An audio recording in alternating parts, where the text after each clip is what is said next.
Obviously, you're highlighting consumer issues. What are some of the things that Womble, Carlyle, Sandridge, and Rice are doing to protect clients on the data protection side or privacy issues? What are some of the things you all do? And of course, you have a very extensive, I was fascinated seeing the litany of attorneys that really focus on data protection and privacy issues within your firm. It was left side, right side. I mean, you've got 22 dozen at least there. Right. Well, we have our privacy and data protection team is really a multidisciplinary team that looks at privacy from a number of sectors and vantage points. We have a team that really focuses on the financial sector.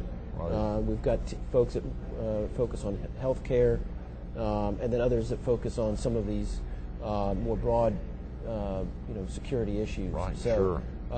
We really have a really comprehensive team, I think, and we look at really all of the threats that are out there. So right. The types of work that we would do would be a lot of times representing companies, large companies. Right. Recently in the news, the TJ Maxx, TJX companies was really the news of 2007. Right. They had a massive data breach and fraud that resulted in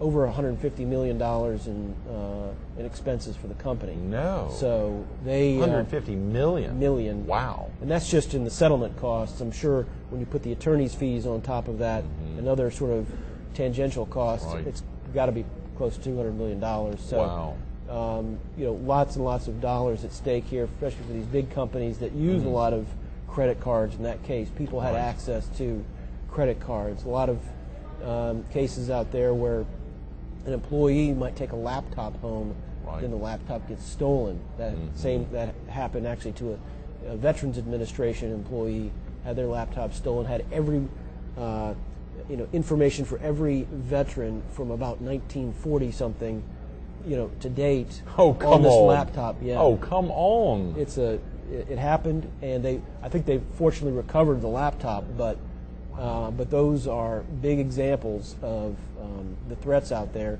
and they're not all. In this case, the employee certainly, I'm sure, brought the laptop home to work on or something. Home, sure. So certainly nothing really malicious intent there, but people are out there. If these are crimes of opportunity, so if somebody sees a laptop, they're going to try to get whatever information they can off of it. Terrible, Kelly.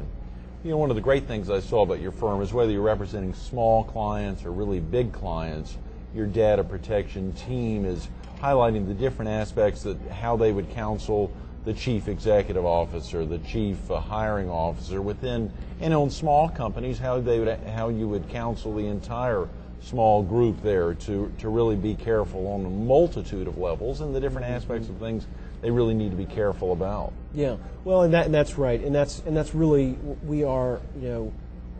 Our former slogan said, "Our lawyers mean business," and what that meant was basically we are there to help businesses in all shapes, from startup companies to Fortune 500 companies. So, everybody has a different need, and we try to fit those needs.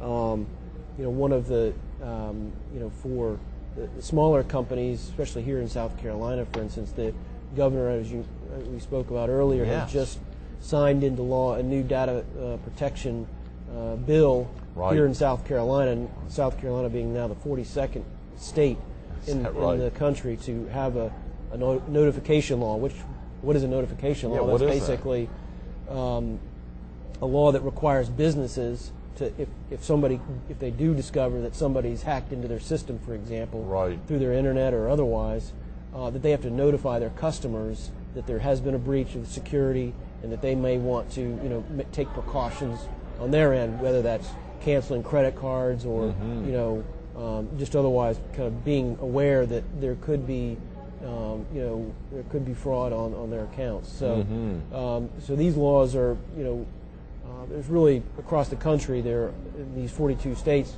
Everybody's sort of doing it a little bit differently right now. But South Carolina did, as I said, just join the fold and sign that law in here just on April 2nd. So. You know, we highlight, you brought a number of consumer issues up, and obviously you've highlighted some of the aspects that your firm does in representing your clients. But going back for our viewers on the consumer side, just as you talked about the red box, or you talked about the scanners, the skimmers there, what can our viewers do? I assume last week when you were here in town for the conference, when you checked into the hotel, you probably gave them a credit card. You may have paid in cash. I don't know, but I assume a lot of credit cards are being utilized.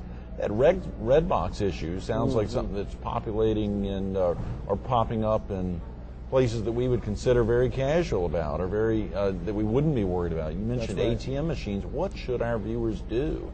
What can they do? Should they not use credit cards? No, by all means they should use credit cards. I mean, that's really the lifeblood of our economy. But at the same time, they just need to be very careful and use reasonable precautions. You know, sending your email, your credit card information over an unprotected email, for example, unsecured and unencrypted email is probably not a good idea. Right. There's many organizations out there when you're doing an online transaction that it'll tell you that you know that transaction is secure. So you just need to make sure that the sites that you're using on the internet are secure sites. So as I said, there are a number of companies, and you can. Most companies now have what their privacy policies are on their internet sites. You might just review those just briefly. You don't have to be a lawyer and review them in detail, but just to make sure that they do have a policy and that they're telling you that your credit card information will be protected. Right. And then also how it's going to be used, because another thing that is consumers need to be aware of is that a lot of people they'll give their credit card to a business. And that business will take that information. They may not give the specific, the credit card numbers or any of the identifying information, but they'll give some of the characteristics of that consumer, and they'll put that information into a big pool with all their other customers, and then they'll sell that information to a third party. Is that right? That's right, because there's a number of groups out there who, you know, their business model is based on selling information, demographic information, so that they can then help people market and help people find consumers in a particular product line or what have you. But that's how they get that information a lot of the time. So people just need to be careful is the bottom line, and just I think people for the most part are careful. Here in South Carolina, the FTC had a report that came out in February that basically said that I think it was about 8,000 reported events to the FTC just in South Carolina. Really? Which just to give you a little bit of perspective, South Carolina is between 30 and 40 in the country in terms of number of data protection incidents reported. Really? So they're not on the top, but they're certainly in the middle of the country in that respect. So, and are the top states the states with the most populations, or are some of the smaller population states more prone to fraud, or more prone to the data protection problems? Well, actually, surprisingly, well, not surprisingly, California and some of the larger states are the ones that you would expect. But some of the other ones that in Oregon, for instance, there. Is one of the top, which you really wouldn't. I wouldn't. Is that right? Yeah, one of the top problem states. Problem states, really? Right. Which you really wouldn't expect. But and what would be some of the states, if you remember? I know part of that was tied into your piece last week, but what would be some of the states that don't have as many problems, that are more protected? Do you remember?